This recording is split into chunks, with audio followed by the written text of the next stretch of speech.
আসসালামু আলাইকুম, সবাইকে স্বাগতম। প্রিয় শিক্ষার্থী বন্ধুরা, আজকে আমি হিসাব বিজ্ঞান বিষয়ের রেওয়ামিল সংক্রান্ত বরিশাল বোর্ড 2023 সালে যে সৃজনশীল প্রশ্নটি এসেছিল ওই প্রশ্নটির সঠিক সমাধানের চেষ্টা করব। তো আলোচনায় আছে আমি মোহাম্মদ সিরাজুল ইসলাম, বরিশাল সরকারি model school and college Barisal. তো চলো শুরু করা যাক। তো এই যে বরিশাল বোর্ড 2023 সালের 7 নং প্রশ্নের রেওয়ামিলে এসেছিল, আমি ডান দিকে এটা লিখে রাখলাম, রেওয়ামিলের প্রশ্নটি এখানে উপস্থাপন করলাম। অনেক বড় তথ্য, কিন্তু রেওয়ামিলটা বেশ বড় ছিল। তো এই রেওয়ামিলের আলোকে ক নাম্বারে বলেছে রেওয়ামিলে অন্তর্ভুক্ত হবে না এমন দফাসমূহ কী কী। তো আমি যে বাম দিকে উত্তর লিখতেছি, রেওয়ামিলে অন্তর্ভুক্ত হবে না তার পরিমাণ নির্ণয়। তো তাহলে এবার আমরা লিখি, এই জবাবিত মনিহারি 350 টাকা রেওয়ামিলে লিখতে হবে না, ওটা লিখলাম এখানে। আর এই সমাপনী মূল্যপণ্য সবার শেষে ডান দিকে এই যে 47,000 টাকা, এটাও রেওয়ামিলের অন্তর্ভুক্ত হবে না। এই দুটো হচ্ছে ক নাম্বারের উত্তর, 47,350 টাকা মোট। আচ্ছা, এছাড়াও এর বাইরে আরও কিছু কিছু আইটেম রেওয়ামিলে অন্তর্ভুক্ত হয় না, সেগুলি এই অঙ্কে নাই। যেমন প্রারম্ভিক হাতে নগর রেওয়ামিলে লিখতে হয় না, প্রারম্ভিক ব্যাংক জমা রেওয়ামিলে লিখতে হয় না, তাই না? তারপর হচ্ছে কি যে প্রারম্ভিক ব্যাংক জমা অতিরিক্ত রেওয়ামিলে লিখতে হয় না, প্রারম্ভিক দেনাদার প্রারম্ভিক পাওনাদার এইগুলি রেওয়ামিলে লিখতে হয় না। আচ্ছা, খ নম্বরে বলেছে চলতি সম্পদ ও চলতি দায় ও স্থায়ী সম্পত্তির পরিমাণ, চলতি দায় আর স্থায়ী সম্পদ। তো যাই খ নম্বরের সমস্যার সমাধান। এই হচ্ছে ক নম্বরের উত্তর। এবার খ নম্বরে কি বলেছে, চলতি দায় ও স্থায়ী সম্পত্তির পরিমাণ। তো এই তথ্যের আলোকে আমরা এখন খ নম্বরের উত্তরের জন্য এইভাবে ছক অঙ্কন করতে পারি। বিবরণ 2টা টাকার ঘর। প্রথমে চলতি দায় লিখব। চলতি দায় আমরা প্রথম থেকে এই দুই সাইডে আছে, কিন্তু এই সাইডেও আছে এই সাইডেও আছে।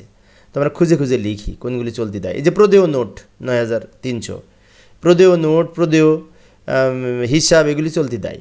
তো প্রদেয় নোট এই 9,300 টাকা প্রথম ঘরে লিখবো, এটি চলতি দায়। এই যে ব্যাংক জমা অতিরিক্ত 8,700, এটাও চলতি দায়। বাম দিকে আমরা 2টা পেলাম। বন্ধুকি ঋণ, এটা দায় কিন্তু চলতি দায় না, এটা দীর্ঘমেয়াদী দায়। তারপরে এই যে অগ্রিম উপভাড়া, এটা কিন্তু চলতি দায়। এই যে অগ্রিম উপভাড়া, এটা কিন্তু চলতি দায়। কেন চলতি দায়? উপভাড়া আয়, আয় যদি অগ্রিম থাকে সেটি চলতি দায় হিসেবে গণ্য হয়। আচ্ছা, এবার এই 3টা চলতি দায়, আর নাই এই 3টা যোগ করে আমরা শেষের ঘরে লিখব। এবার স্থায়ী সম্পদ এখানে লিখতে পারি, ডাবল দাগ দিয়ে মোট চলতি সম্পদ লিখে দিব, মোট চলতি দায় উপরে লিখে দিব। স্থায়ী সম্পদ সমূহ কী কী আছে? এই যে আসবাবপত্র স্থায়ী সম্পদ 32,000 টাকা, প্রথমে আসবাবপত্র লিখব। আর আছে এই যে সুনাম, ট্রেডমার্ক, এগুলি সব কিন্তু স্থায়ী সম্পদ। সুনাম ট্রেডমার্ক এগুলি এই অদৃশ্য স্থায়ী সম্পদ। এই যে এখানে আছে সুনাম 15,000, ট্রেডমার্ক 30,000, এগুলি কিন্তু স্থায়ী সম্পদ। এই যে ইজারা সম্পত্তি, এটিও কিন্তু স্থায়ী সম্পদ। সুনাম, ট্রেডমার্ক, ইজারা সম্পত্তি এগুলি কিন্তু অদৃশ্য স্থায়ী সম্পদ, বিষয়টি খেয়াল রাখবো। প্যাটেন্ট, এই যে প্যাটেন্ট, এই অঙ্কে 4টা অদৃশ্য স্থায়ী সম্পদ আছে। এইগুলি সব হচ্ছে চলতি স্থায়ী সম্পদ। এগুলি যোগ করে আমরা শেষের ঘরে লিখব, লিখে ডাবল দাগ দিয়ে দেবো, তাই না, মোট স্থায়ী সম্পদ বলে। এই হচ্ছে আমাদের চলতি দায় এবং স্থায়ী সম্পত্তির পরিমাণ।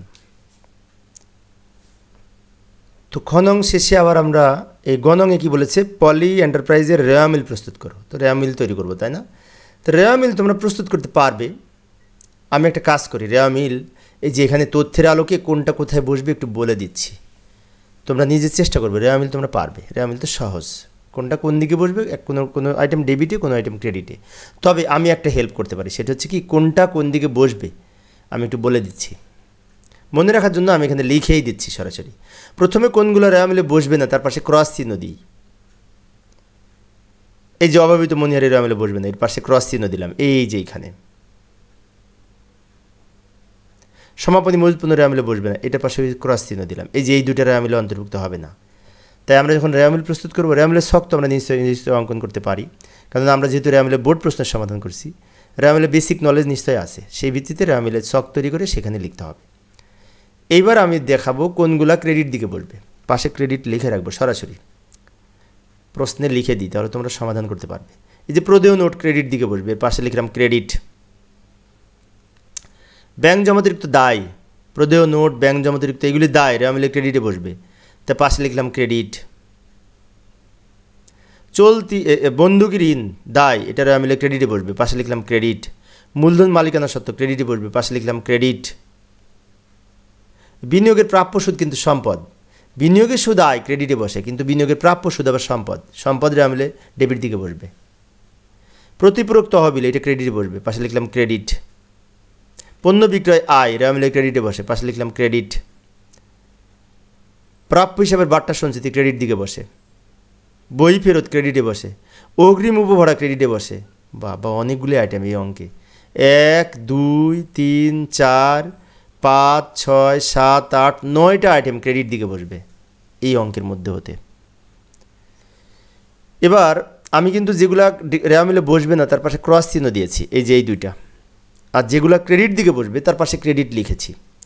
এবার যেগুলো পাশে কিছু লিখি নাই ওইগুলো ডেবিটে বসবে। যেমন এই যে প্রাপ্য নোট সম্পদ ডেবিটে বসবে, প্রারম্ভিক মজুত পণ্য ডেবিটে বসবে, এই যে আসবাবপত্র ডেবিটে, কারবারি খরচ, এই নগদ তহবিল, এগুলো সব ডেবিট দিকে বসবে। সুনাম, ট্রেডমার্ক, এগুলো সব ডেবিট দিকে বসবে।